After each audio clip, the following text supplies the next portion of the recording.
Morobe Provincial Assembly seek clarity on elections. Warring factions gather to resolve conflict. And PNG likely to face sanctions by FIFA.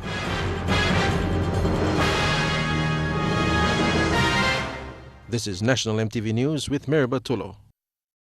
Good evening and thank you for joining us for Tuesday's news. In a unanimous decision, the Morobe Provincial Assembly, the Tutumang, has voted to seek a Supreme Court reference to clarify a national government decision to hold the local level government elections next year together with the national elections. Members of the Tutumang argued that the concept was unfair and unconstitutional as it didn't allow LLG presidents and councillors to serve their full term. At least one president said there was a risk of inflaming volatile hotspots in rural districts facing land disputes. 33 members of the Tutumang stood up in unanimous support of a motion to seek a Supreme Court reference for clarification of a section of the organic law. Local level government elections, which were supposed to be held in 2012, were delayed until 2013. Now the government is sticking by the book and it's upsetting the councillors and presidents. Tutumang Morobe Province, kami file one reference, seeking a legal interpretation. Now I'm bringing this through the Supreme Court. The presidents argue that the 2017 election will mean LLG councillors and presidents will have served only 4 years. That's 12 months less than a full term in office. The concerns are both from political and legal standpoints. A shorter term means less time to follow through with political commitments, and this raises the possibility of a voter backlash. The Tutumang says the move by the government is unfair and may be unconstitutional as well. Councillors and president, people are close to 100 more people. Now, to affect him, elections, people. And there are also practical security concerns. Kiwas Nayos, president of the Hubei Local Level Government Council in Finchafen, says his LLG faces a possible return to turmoil if there is any hint of political instability. His local level government area covers parts of Pindu where land disputes have claimed several lives. The absence of a political head or any evidence of a disconnect will result in frustration and possible violence. While the Tutumang is challenging the national government, another Morobean will be at the other end of the Supreme Court reference. Former Administrator Patilios Gamato, now the Chief Electoral Commissioner, says the Commission will be sticking by the book and that the laws have not changed. Scott Waide, National EMTV News, Ley. Despite Ramon Nichols' announcement to sack all 600 plus national workers, the national workers say they will not budge. Union President Justin Nende said despite the threat, they will not budge until the management addresses the 11 points raised in a petition and to sign a memorandum of agreement, preferably today. Representatives from the Department of Industrial Relations in Port Moresby are expected to arrive this afternoon in Madang to address the issues with the management and national workers. According to Nende, all 600 plus national workers welcomed the management's decision if it goes ahead to sack all staff, but the mine has to pay all their dismissal entitlements in full. The national workers are demanding the localization of certain positions held by Chinese workers and that Chinese workers be repatriated back to their homes. Morobe Governor Kelly Naru has presented a provincial budget of 461 million kina with a 28 million kina reduction in national government grants. Naru expressed disappointment in the reduction, saying this would affect the work of local level governments and districts. The national government's belt tightening has now become evident. Morobe hit hard with about a tenth of its usual allocation of 300 million of the national government grants cut in 2016. Speaking in the Tutumang this morning, Morobe Governor Kelly Naru expressed disappointment in the cuts, saying district programs may have to be cut back because of the reductions.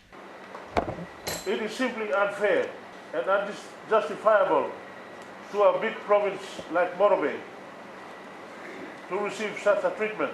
The same sentiments have been expressed by LLG presidents who have been furious over the late payments of government grants. On a positive note, Morobe has been the focus of national government infrastructure support.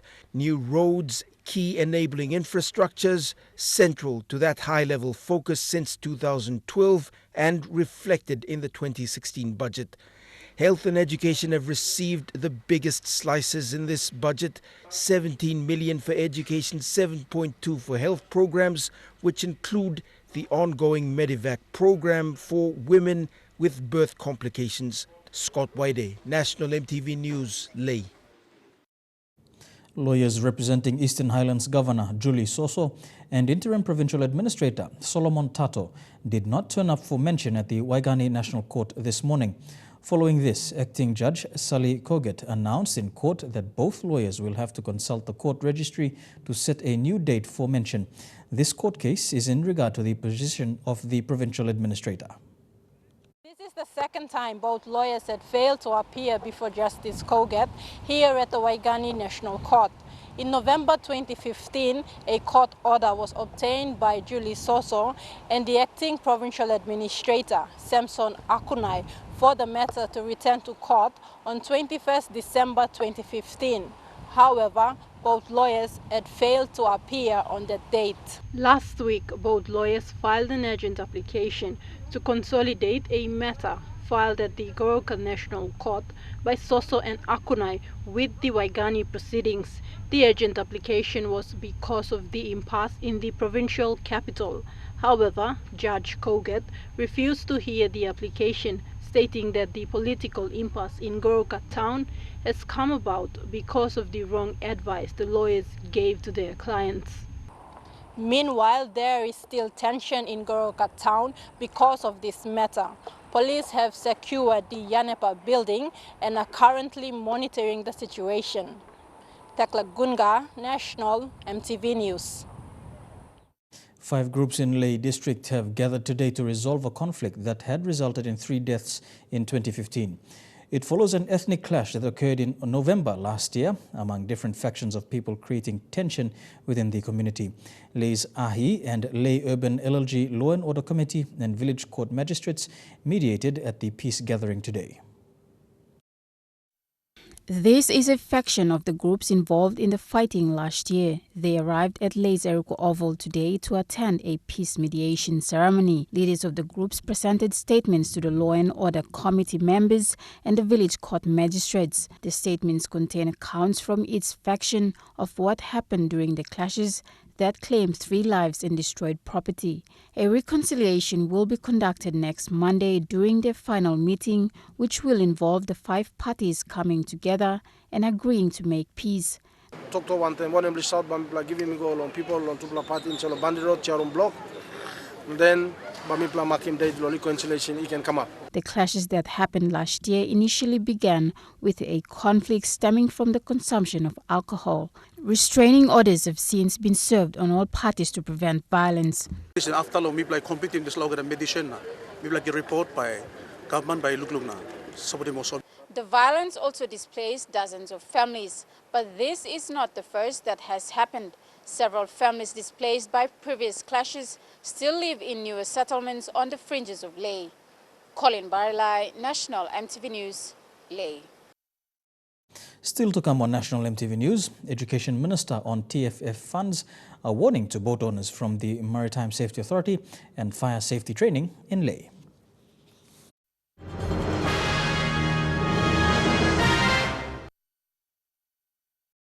Welcome back to the news. Education Minister Nick Kuman said schools in the country will receive the outstanding 49.6 million kina tuition fee-free funds from the government. He said this will honor the government's commitment to provide free education to students within the country. Eric Haurupma with this report. Morning.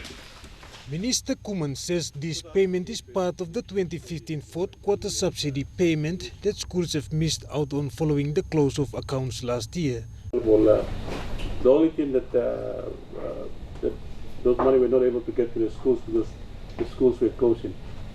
It's the end of the academic year, so I quarantined those money to remain with the government system, and now we are processing those money to go out. Now I think it's 49.6 million going to the school. That's the last quarter of 2015. Meanwhile, he said the Finance Minister James Morobe has confirmed with this payment and it will be made available to schools in a short while. Acting Education Secretary Dr. Oke Kombra says these TFF funds will go towards subsidizing students' fees for the 2015 academic year. A part payment of bets that we not put out to schools, as Minister say, we quarantine that to avoid the risk of funds being misused during the school break. So it was a management decision with the Minister's direction that we took to just safeguard the public funds so schools will have that money. However, this is not applicable with tertiary institutions as parents continue to work hard to earn money to pay for the students' tuition fees. The government will continue to provide tuition fee-free education from elementary to secondary or national high schools for the 2016 academic year. Eric Arupman, National EMTV News. On a related note, Minister Kuman also announced the government's plans to build 5 more polytechnic institutes in the country. He said this will cater for the increased numbers of school dropouts. 5 more polytechnic institutes will be constructed to cater for the increased numbers of school dropouts. Minister Kuman said this in a media conference in Port Moresby while responding to questions regarding the government's stance on increased school leaver numbers. The government, in its wisdom, are now investigating the possibility of providing other courses, other alternatives, the pathways for them to go through. And one of which the Department of Education now is engaged in is to build at least 5 polytechnics in this country to support 2 existing ones and to upgrade the existing technical colleges right throughout the country. He said there are limited spaces in tertiary institutions to cater for the school leavers coming out of secondary and national high schools every year.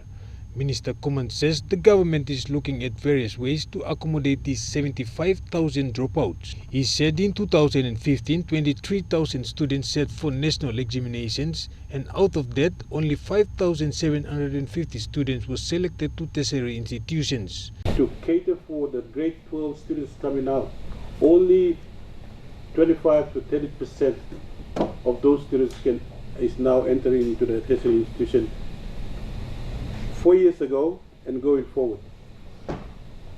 So the government is now tasked to look at various ways in which we can then accommodate 50% or 50% of those dropped out. He said the government will have to achieve its objective by enrolling 50% of the school leavers. Eric Arupman, National EMTV News. Boat owners and passengers will pay a maximum of 500,000 kina or 10 years imprisonment for breaching PNG maritime safety legislation.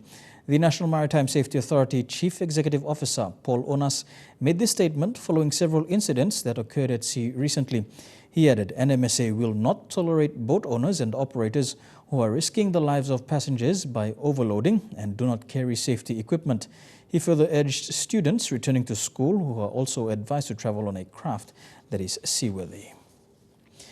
Business houses must carry out fire courses for its employees. They will be the first people on the ground to assist when a fire starts before the firefighters arrive at the scene.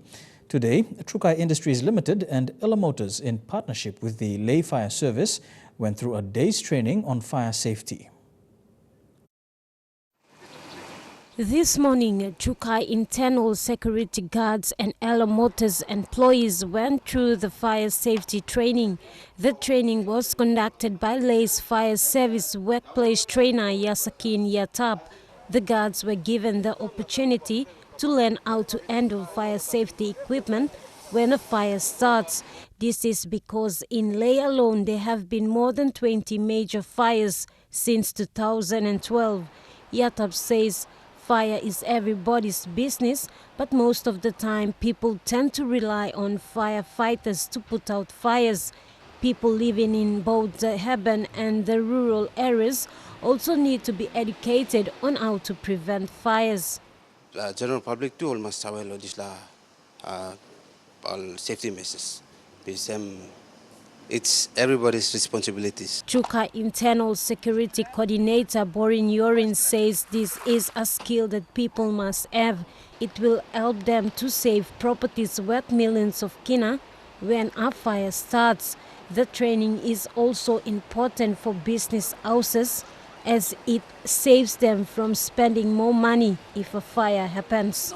If they have these skills, they can save $1 million of kina if the building gets down. Before I'm a minute, I won't play there. Now I'm and fire train inside or workplace or outside. Despite the fire service presence in most towns and cities, its stations still lack the capacity to put out large fires. Even with awareness and recommendations, many business owners refuse to comply with instructions to install fire safety equipment. Mata Luis, National EMTV News, Ley. Member for Como Magarima, Francis Potape, has thanked the government for ensuring the Nogoli to Como road upgrade and sealing project in the Hela province. Mr. Potape expressed his gratitude today following the contract signing for the 87 million kina joint venture project between Heights Gas Development Company and Shamrock Civil PNG. Mr. Potape called the road project a miracle as the first sealed road that will run through the area. It was the first signing ceremony for the 2016 year at the Government House this morning. The Hela Roads project is a joint venture between Heights Gas Development Company Limited and Shamrock Civil PNG Limited. Minister for Works Francis Awesa said the 45-kilometer road from Nogoli to Como would be the first sealed road in the area. When the Bougainville crisis started and the mine closed. So for 25 years we have not had a sealed road from Mendi to Koromba, Kopiago, Tari, and it's for the first time in the last 3 years that this government has taken positive steps to address that problem. Como Magarima MP Francis Potape thanked the government for funding this road project. This road, again, is a miracle. It's a miracle for our people. That will do wonders. That will bring about change in the lives of our people. Chairman of Heights Gas Development Company, Tuguyawini Libe Parindali, said the road saw one clause honored in the LBBSA and UBSA agreements. We have had landowners saying that the government has shied away and not honored the commitment. But today we are here witnessing the signing of 87 million kina award of a contract to their one and only corporate citizen that they set up in their own home. It's a homegrown corporate citizen partnering with proven an Australian company. Mr. Parindali said he expects the road project to be complete on time and within budget. The road project is expected to begin this month and take between 18 to 24 months to complete. Mr. Potape also called on the Minister for Works and the government to commercialize the Como airport for more development and services to the area. Deli Waigeno, National EMTV News. And now a look at the finance news. The kina closed unchanged at $0.3315 in the interbank market. At Bank South Pacific, your kina was buying $0.3240 $0.4632 Australian dollars, $0.2953 euro, and 38.05 Japanese yen. Looking at commodity prices at New York close, coffee, cocoa, and copra closed higher, while gold closed the day lower. Palm oil closed lower, while crude oil and copper closed the day higher. And on the stock markets, the Dow Jones closed at 154 points lower, the ASX closed 35 points lower, and the All Ordinaries closed 37 points higher. Among stories after the break, heads of agreement on water supply for the Pacific Marine Industrial Zone. Stay with us.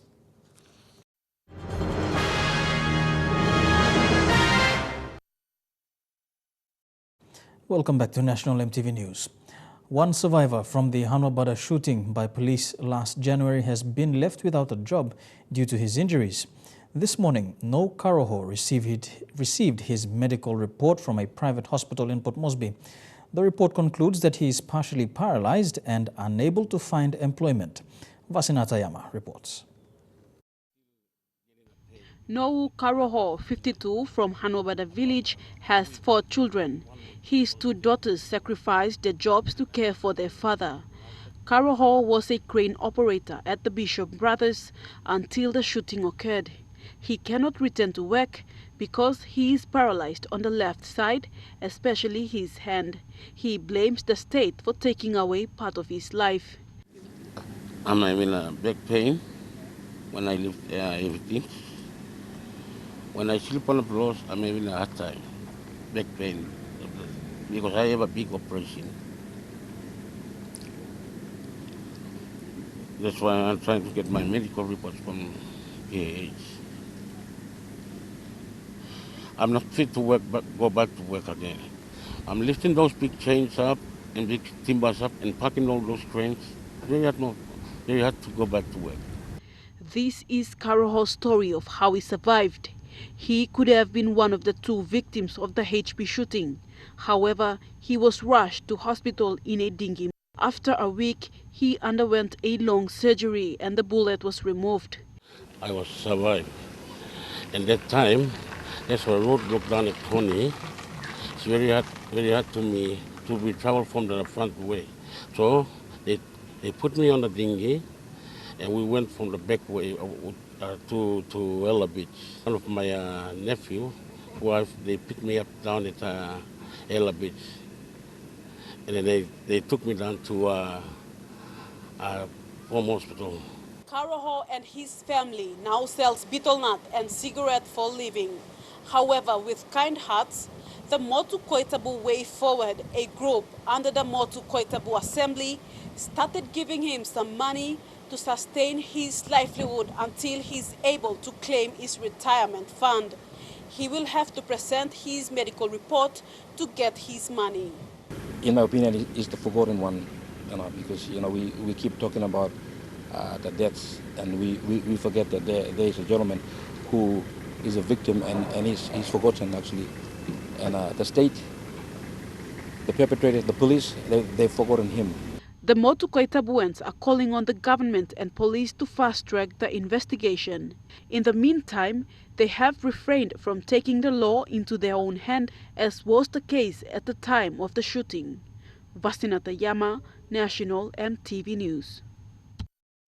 Provincial Police Commander for Northern Province, Lincoln Gerari, has vowed to bring closure to some of the pending criminal cases within the province. He says individuals and families deserve justice, and he is committed to ensure that this is done. Some of the criminal cases involve police officers which have never been heard in court. Police officers in the Northern Province involved in criminal offences will not be spared by the courts. Provincial Police Commander Lincoln Gerari in his 2016 intent called for strict adherence from his officers. Since taking office last year, he has noted that several police officers accused of committing serious offences have been avoiding prosecution. In order to restore public confidence in the police force, Gerari will crack down on rogue police officers. He says justice must be served where it is due, as no one is above the law. Gerari admits there are many cases involving police officers that have gone unheard. This has left many individuals and families wanting answers. Though it may take time to bring closure to some of the cases, Gerari is committed to the cause.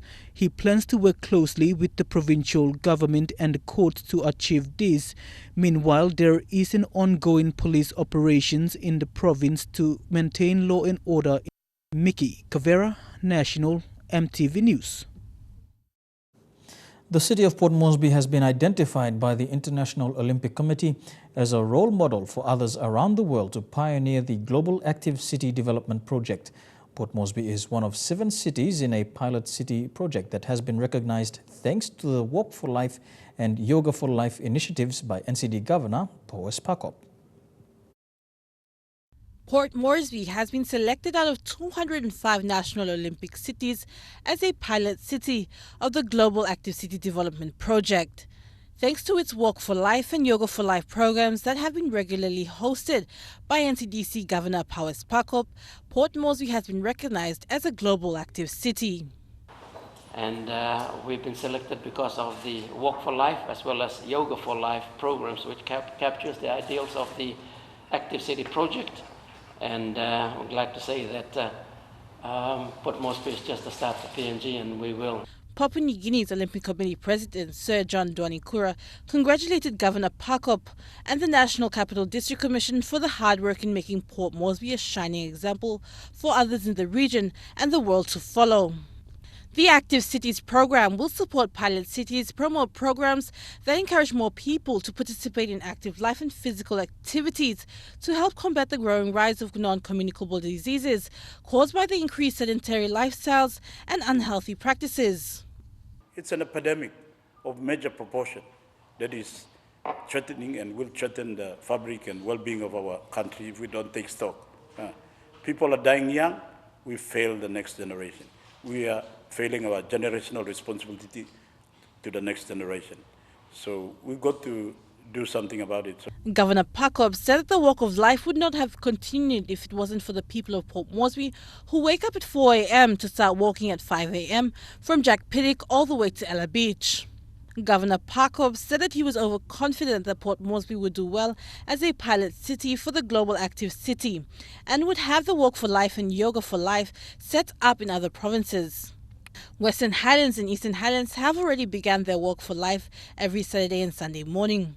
Powers Pakop challenged the people of Port Moresby to get on board and help fight non-communicable diseases. We'll keep on walking and keep on doing yoga, so I hope I inspire our people in the city and around the country to also do the same. And if they can live longer than me, well, they better try it because now I'm getting fitter and fitter. Adelaide Sirax-Kari, National, EMTV News. The Pacific Marine Industrial Zone project in Madang reached a significant stage today, with the state entering into the heads of agreement with Water PNG Limited. This will see Water PNG share the costs and risks for the development and provision of water solutions to the PMIZ. Secretary for the Department of Trade, Commerce and Industry, John Andreas, thanked Water PNG for its desire to work with the government. The heads of agreement for supply of water to PMIZ was signed between Commerce Secretary John Andreas and the CEO and Chairman of Water PNG today at the Government House. Mr. Andreas assured that the PMIZ project is on solid path to being developed into a major regional marine industrial hub for onshore processing of PNG's rich tuna resources. We are very pleased that Water PNG has come on board to invest in the water infrastructure. By signing an heads of agreement, we are getting the partners together to do detailed due diligence on the project itself and the financing, all the details, so they can undertake an investment decision. Water PNG Chairman Bill Sweet said this is the first time for the state-owned entity to enter a project through a commercial approach. It'll be a commercial decision on Water PNG's side, whether it'll be viable and we go ahead on the development. A lot of the things that we look at in business is that we want to ensure that we have a secure market so that we have the customer base. Water PNG CEO Raka Taviri Jr. said the first stage of the project will look at setting up the pipeline and cost between 20 to 25 million kina. The second stage of the project will look at water extracting and full treatment. It will cost about 120 million kina.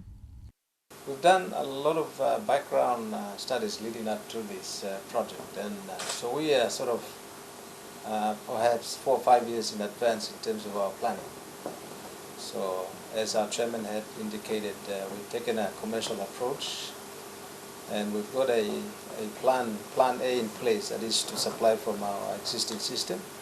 The state is also set to enter into a similar agreement with PNG Biomass, a joint venture between Oil Search and Aligned Energy, for the independent power supply project next week. Deli Waigeno, National, EMTV News. Turning overseas now into the elections in the U.S. All three Democratic candidates went hard at the Republicans, especially Donald Trump, today. Hillary Clinton called his comments on Muslims shameful, offensive and dangerous, but Trump's focus this past week has been his nearest rival, Ted Cruz. But the senator from Texas is hitting back. Longtime politician Donald Trump is starting to find a comfort zone being a candidate, going to an Iowa church on Sunday. We talked about humility at church today. I don't know if that was aimed at me, perhaps. Even eschewing the Trump Tower, staying at a Holiday Inn in Iowa. I thought it was terrific. It was clean, it was nice, and the bed was good. And the man who made his mark railing against the establishment is now making nice. The establishment actually is against me, but really coming online because they see me as opposed to Cruz, who is a nasty guy who can't get along with anybody. Listen to Trump here as he talks with Wolf Blitzer today about his biggest competition now, Ted Cruz. You have to make deals. You have to get along. That's the purpose of what our founders created. And Ted cannot get along with anybody.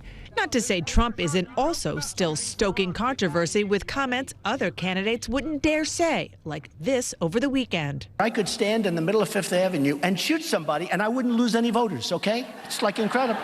As for Cruz, he's using humor to expose Trump's weak spots, like when the billionaire stumbled quoting scripture, 2 Corinthians.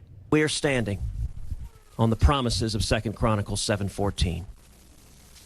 If my people. Well, you know, 2 Corinthians walk into a bar. Yes, Ricardo Montalban, genuine Corinthian leather. And Cruz is picking up endorsements he hopes will propel him to victory in Iowa. Conservative talk show host Glenn Beck and former Texas Governor Rick Perry. Ted is the leader that we need to reignite the promise of America. I'm supporting Ted Cruz. Trump helped push Perry to an early exit from the 2016 presidential race. And though Perry was never a big fan of Cruz, his fellow Texan, he despises Trump. So the enemy of Perry's enemy, Ted Cruz, is now his friend. That as an old high school video of Cruz talking about his aspirations caught fire on the internet, one that speaks for itself. Is that like sweat on my butt? No, oh, I see what you want me to do, what I want to do in life. Well, my aspiration is to take over the world domination, rule everything, rich, powerful, that sort of stuff. The Cruz campaign is laughing that off, saying he even had a sense of humor as a teenager. People who may not be laughing at the end of this week are executives at Fox News, hosting the final Republican debate before the Iowa caucuses. Donald Trump told CNN he might not show up because one of the moderators is Megyn Kelly, whom he famously tussled with in the first Republican debate. He said he doesn't like her and she probably doesn't like him, and whether he goes will depend on how he's treated. But he wouldn't say exactly what that means. And that ends our news segment. Trukai Sports is up next. We'll be back with all the details after the break.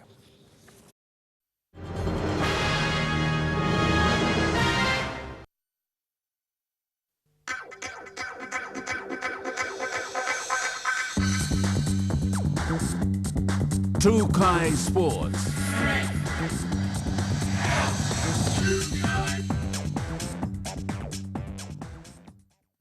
Welcome to Trukai Sports. We begin with football, and the Papua New Guinea Football Association may face sanctions from world governing body FIFA after the failure of the senior women's national team not completing the qualification process for the Olympics. This comes after the national team were told on Monday that they would not be travelling to New Zealand for the second leg of qualifiers due to visas not being issued in time. New Zealand now advances to the 12-team Rio de Janeiro Olympics tournament in August, while Papua New Guinea faces being fined and suspended from all future FIFA tournaments. The ramifications extreme, as we're only 10 months away from the Women's Under-20 World Cup. FIFA were notified of PNG's withdrawal when the squad did not receive the required visas to enter New Zealand for the return match. The withdrawal is being analysed by the chairman of the FIFA Disciplinary Committee, which will then decide on whether further steps or an investigation is required. The incident is embarrassing for FIFA Vice President David Chung, who leads the PNG Football Association and the Oceania Confederation. New Zealand media reported that visa issues were blamed for the visiting team not travelling for the return match in Auckland, a statement that was confirmed by members of the national team, as well as former team manager Diane Tasion. You know, how could you not want to pay attention to this? This would have definitely put us on the world map, and we were very well prepared for it. until after the Pacific Games. So someone needs to answer to it. Someone needs to explain, because I've got the ladies here not knowing why they can't play. Our PNGFA has done this far to the girls, because our girls, they should be proud about our girls, because they are the champion for the Oceania, and they're supposed to give these girls best priority to get their visas down. But I think maybe the other thing that I should concern is maybe the president is not even in the country where he's supposed to be here, and then maybe it's pity that it happened that way, and it's one of the things that you don't expect. So like it's good to go down early and get get fit into it, acclimatize and ready for a game. That's the most very important part of it. So it's quite important. Social media has been abuzz with calls already being forcefully made for the removal of PNGFA President David Chung and the rest of his technical staff from office. The signs are clear. The country has had enough. Jeremy Mogi, National, EMTV Sports. Following a successful 2 weeks of the Capital Rugby Union 7's pre-season, this weekend is set to be the last, while the pre-season for the 15s rugby will commence next week. CRU competition manager Paul Joseph has said that despite the recess in rugby matches last year due to the Pacific Games, the rugby following in the nation's capital is still strong. Paul Joseph has said the CRU rugby fraternity may have lost some of their numbers to other codes due to the recess in 2015, but the turnout of the past 2 weeks has been impressive. Since the beginning of this year's pre-season, a total of 16 teams have been a part of the Sevens pre-season, including 4 women's teams. 12 clubs participated last week, and 4 of those 12 clubs managed to have second team meets. So we had a 16-team competition and 4 women's team competition this weekend to Sunday. Currently, Nova leads in Pool A with 12 points ahead of Defence, while University is at the top spot in Pool B on 10 points, Vikings in first place in Pool C, and Brothers at the top of Pool D, 1 point ahead of Southern Chiefs. At the end of the season, from the 12 clubs, the top 8 for both pools will then be separated. They will become the Premier Division. Then we will bring back the B grade division, so we'll have the Premier, A grade, B grade, under 19 and women's for next season.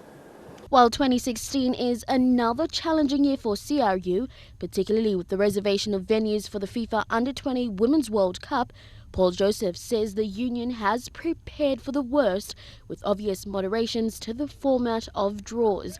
Regardless of similar obstacles for the year, the union, however, is adamant in continuing their efforts in growing the game. Lorraine Genia, National EMTV Sports. Don't go anywhere, we'll be back with more of Trukai Sports after these messages.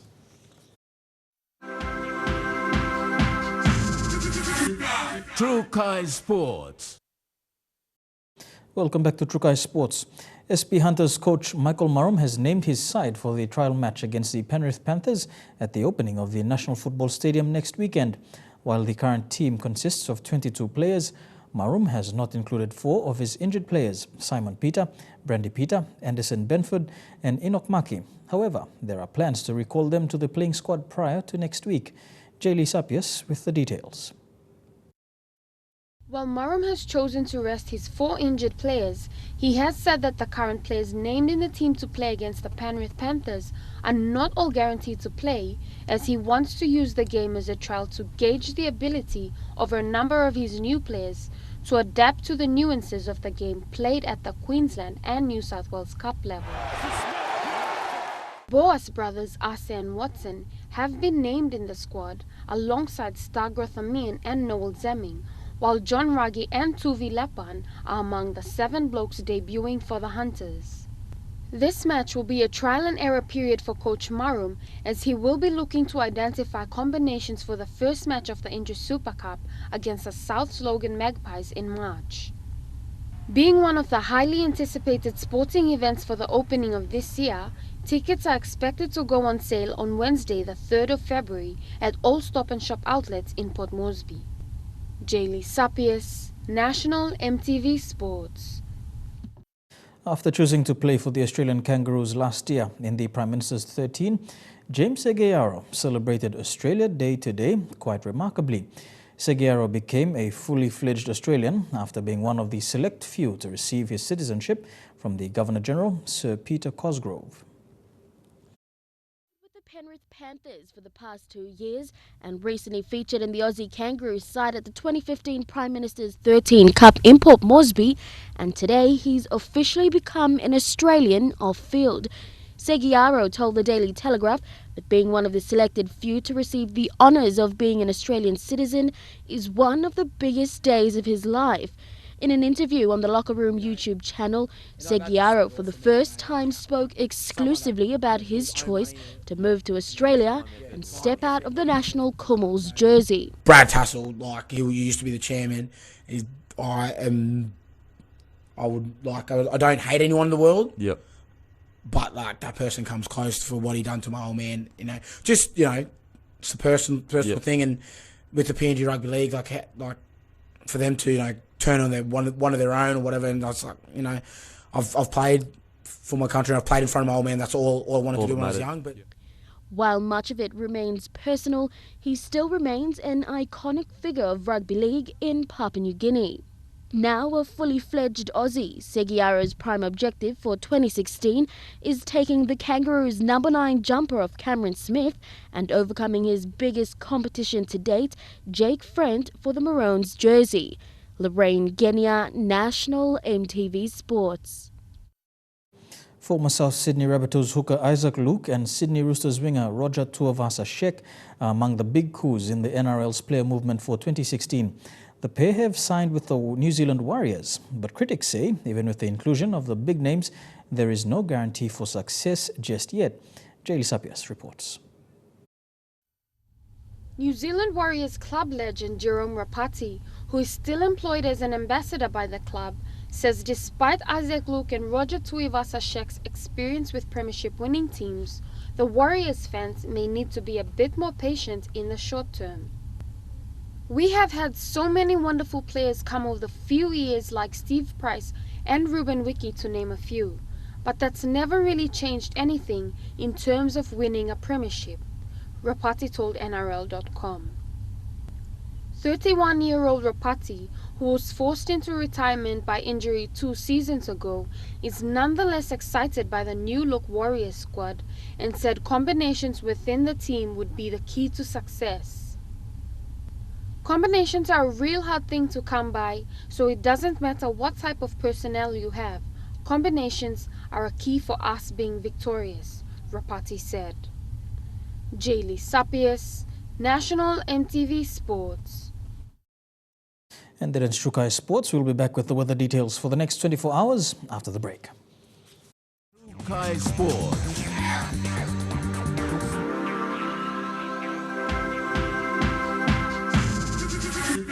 True Kai Sports.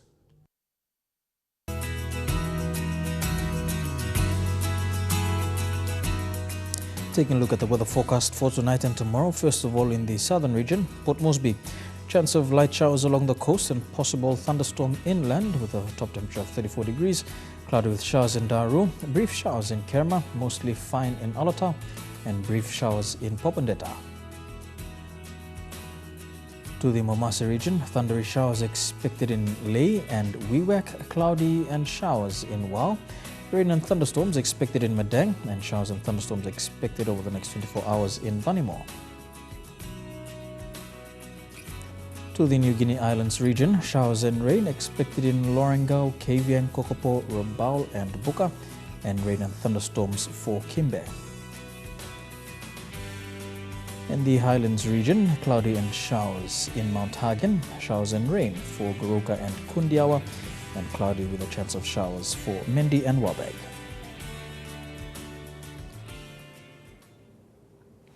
And before we go, recapping our top stories for tonight. Morobe Provincial Assembly seek clarity on elections, warring factions gather to resolve conflict, and PNG likely to face sanctions by FIFA. And that's the news, sports and weather for you for tonight, Tuesday, the 26th of January 2016. On behalf of the EMTV News team, I'm Morobe Provincial Assembly. Pleasant viewing. Good night.